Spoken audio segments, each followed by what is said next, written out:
வணக்கம். நான் உங்கள் அன்பான சயின்டிபிக் வேதிக் அஸ்ட்ராலஜர் அஸ்ட்ரோ அரிஞ்சி பேசுகிறேன். நல்லது நினைப்போம், நல்லதே நடக்கும். இப்போ பார்த்தீங்கன்னா நம்மளுடைய வீடியோஸ் எல்லாம் அறிவியல் சார்ந்த ஜோதிட கருத்துக்களாக பார்த்து கொண்டிருக்கிறோம். சயின்டிபிக் வேதிக் அஸ்ட்ராலஜி முறையில் ஒரு கிரகமும் ஒரு கோச்சார அமைப்பில் ராசிக்கு எந்த இடத்துல வந்தால் எது மாதிரி ஒரு தாக்கத்தை கொடுக்கும். அது ஆண்டு கிரகமாக இருந்தாலும் சரி, மாத கிரகமாக இருந்தாலும் சரி, ஒருங்கிணைத்து பார்க்கும் பொழுது எது மாதிரி ஒரு தாக்கத்தை கொடுக்குது. ஏன்னா ராசி தான் பார்த்தீங்கன்னா உங்கள் மனசை குறிக்கக்கூடிய, மனோகாரனை குறிக்கக்கூடிய ஒரு அமைப்பு. ஸோ அந்த ராசிக்கு குரு, ராகு, கேது, சனி போன்ற கிரகங்கள் இத்தனாவது இடம் இந்த மாதிரி பக்கத்தில் வரும் பொழுது, ஒரு இடத்துக்கும் வரும் பொழுது எது மாதிரி தாக்கத்தை கொடுத்து எது மாதிரி வாழ்க்கை சம்பவங்களை அமைத்து கொடுக்க போகிறது அப்படிங்கிறத நம்ம துல்லியமாக சயின்டிபிக் வேதிக் அஸ்ட்ராலஜி முறையில் ஒளி தத்துவ முறையாக நம்ம பார்த்து கொண்டிருக்கிறோம். அந்த அடிப்படையில மேஷ ராசிக்காரர்களுக்கு ஆகஸ்ட் மாதம் 2025 எத்தகைய ஒரு மாதமாக வரப்போகிறது, அமைய போகிறதுங்கிறது நம்ம பார்க்க போறோம். அதுக்கு முன்னாடி நம்ம சேனல் ஃபர்ஸ்ட் டைம் வரவங்க மறக்காம சப்ஸ்கிரைப் பண்ணுங்க. தொடர்ந்து நம்மளுடைய சேனலில் வரக்கூடிய வீடியோஸ்லாம் உங்களை அடையும். இப்போ பார்த்தீங்கன்னா மேஷ ராசிக்காரர்களுக்கு ஆண்டு கிரகத்தோட அமைப்பு எப்படி இருக்குன்னா, 7 நாட் சனி ஸ்டார்ட் ஆகி ஒரு 4-5 மாசம் ஆச்சு. ஸோ விரய சனி என்று சொல்லப்படுகிற 7 நாட்டு சனியோட முதல் பகுதி என்று சொல்லப்படுகிற விரய சனி மார்ச் 29, 2022 ஏப்ரல், மே, ஜூன் 3 மாதமாக உங்களுக்கு விரய சனி நடந்து கொண்டிருக்கும் பொழுது விரயங்களுக்கு குறைவு இருக்காது. சில நல்ல ஜாதக அமைப்புகள், தசாபுக்திகள் போய்கொண்டிருக்கிற மேஷராசிக்காரர்களுக்கு ஒரு சுப விரயங்கள், ஒரு இன்வெஸ்ட்மெண்ட், ஒரு வீடு, இடம், வண்டி, வாகனம், தாயார், இது மாதிரி சில தேவையான சில விஷயத்துக்காக செலவு பண்றது, அது மாதிரி விஷயங்கள்லாம் கொடுக்கக்கூடிய அமைப்பு தான் விரய சனி.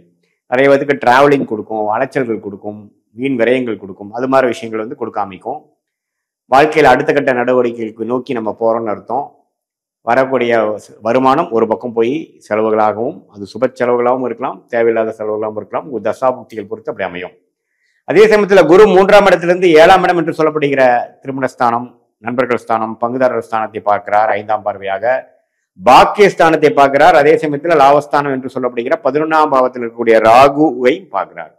அது ராகு திசை நடக்கக்கூடிய மேஷராசிக்காரருக்கு அற்புதமான பலனை கொடுக்கக்கூடிய அமைப்பு இருக்கு. ராகு புக்தி நடக்கிறவங்களுக்கு நல்லா இருக்கும். அதே சமயத்துல குரு 3ஆம் இடத்துல இருந்து இது மாதிரி ஒரு அமைப்பு பண்றது நல்ல ஒரு அமைப்பு. ஸோ ஒரு பக்கம் விரயங்கள் இருந்தாலும் ஒரு பக்கம் நல்ல உத்வேகமான ஒரு development, contracts, new businesses, new progress, வாழ்க்கை நல்லா கொஞ்சம் சீரா, ரிலேஷன்ஷிப்பு, எல்லா விஷயமும் நல்லா இருக்கும். திருமண தடைகள் இருக்கிறவங்களுக்கு திருமண தடைகள் நீங்கி திருமணம் அமையும். குழந்தைகளை எதிர்பார்க்கிறவங்களுக்கு குழந்தை பேர் கிடைக்கும். இளைய சகோதரர்களுக்குள்ள இருக்கக்கூடிய பிணைகள்லாம் போய் ஓரளவுக்கு நல்லா இருக்கும். முயற்சி அருமையா இருக்கும்.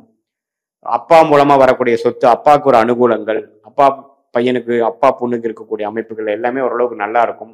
பாக்கியங்கள் அதிகமாகவும், மூத்த சகோதர விஷயங்களும் நல்லா இருக்கும்.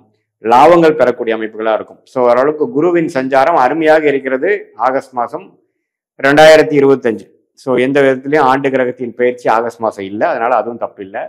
ராகு 11ஆம் இடத்திலிருந்து குரு பார்வை பெறுவது அற்புதம். லாபங்கள் வரும். அந்நிய சூழ்நிலையில் இருக்கக்கூடிய அமைப்புகள் நல்ல பலனை கொடுக்கும்.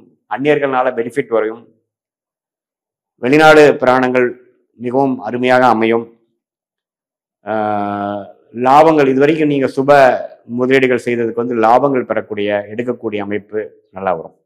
அதே சமயத்துல 5ஆம் இடத்துல கேது இருக்கிறது. குழந்தைகளுக்காக சில மெனக்கெடுதல், குழந்தைகளுக்காக சில செலவு செய்வதல், அவங்களை வாழ்க்கையில் செட்டில் பண்ணுவதற்காக சில முயற்சிகளும் ஃபோக்கஸும் பண்ணக்கூடிய அமைப்புகள் கண்டிப்பாக இருக்கிறது. ஸோ மேசராசிக்காரர்களுக்கு ஒரு ஆண்டு கிரகத்தின் சஞ்சாரம் ஓரளவுக்கு நல்லாவே இருக்கு. வாழ்க்கையில் அடுத்தடுத்து உத்வேகத்தோட முன்னேறுவதற்கும், வாழ்க்கையில சில விஷயங்கள் சரி பண்ணுவதற்கும், வம்பு வழக்குகள்லாம் ஓரளவுக்கு முடிந்து அது மூலமாக தீர்வு பெறுவதற்கும் அருமையான ஒரு அமைப்பு இருக்கு. கொஞ்சம் டிரான்சிஷனரியான டைம் தான். ஏன்னா 7 நாட் சனி ஸ்டார்ட் ஆயிடுச்சு.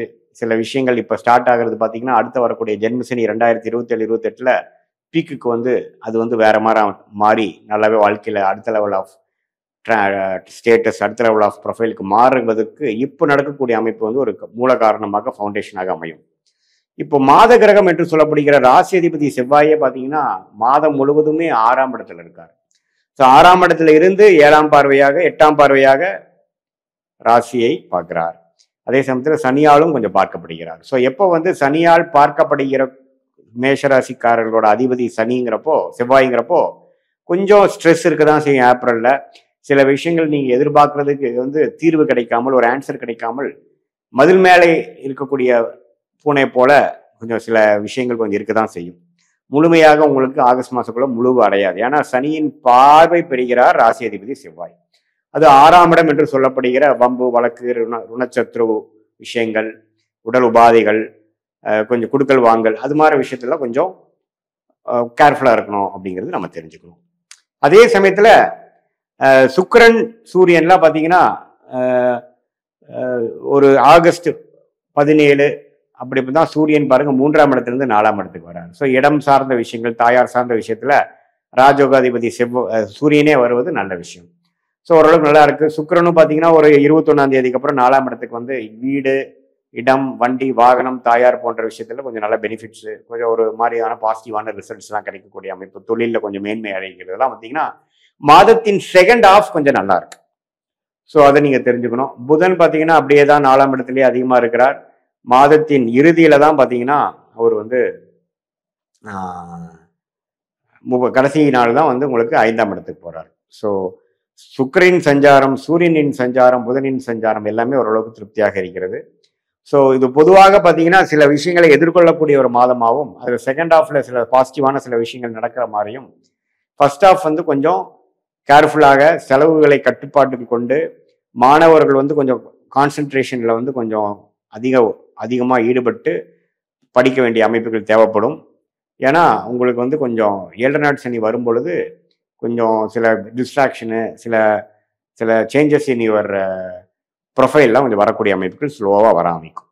இதுதான் ஒரு பொதுவான மேஷராசிக்காரர்களுக்கு ஒரு ஆகஸ்ட் மாதம் பலன்களே ஒழிய, இது நம்மளுடைய ஜென்ம ஜாதகத்தில் உங்களுக்கு என்ன தசாபுக்திகள் போய் கொண்டிருக்கிறது, என்ன ராசி, என்ன நட்சத்திரத்தில் பிறந்தீங்க, அந்த அந்த எந்த லக்னத்தில் பிறந்தீங்க, மோர் இம்பார்ட்டன்ட் அந்த லக்னத்துக்கு லக்னாதிபதி எப்படி இருக்கிறார், அந்த தசாபுக்திகள்லாம் இப்போ எப்படி போயிட்டு இருக்குது, அந்த தசநாதன் புக்திநாதன் இப்போ கோச்சாரத்தில் எப்படி போயிட்டு இருக்கிறதெல்லாம் ஒருங்கிணைத்து நம்ம பார்க்கும் பொழுது உண்மையே துல்லியமான பலன்கள் வந்து உங்க வாழ்க்கையில நெக்ஸ்ட் 6 months 1 yearல எப்படி வரப்போகுது அப்படிங்கிறது இந்த ஆகஸ்ட் மாச பலனோட சேர்த்தினை வைத்து நம்ம சயின்டிபிக் வேதிக் அஸ்ட்ராலஜி முறையில நீங்க பார்க்க முடியும் அப்படிங்கிறத நீங்க தெரிஞ்சுக்கணும்.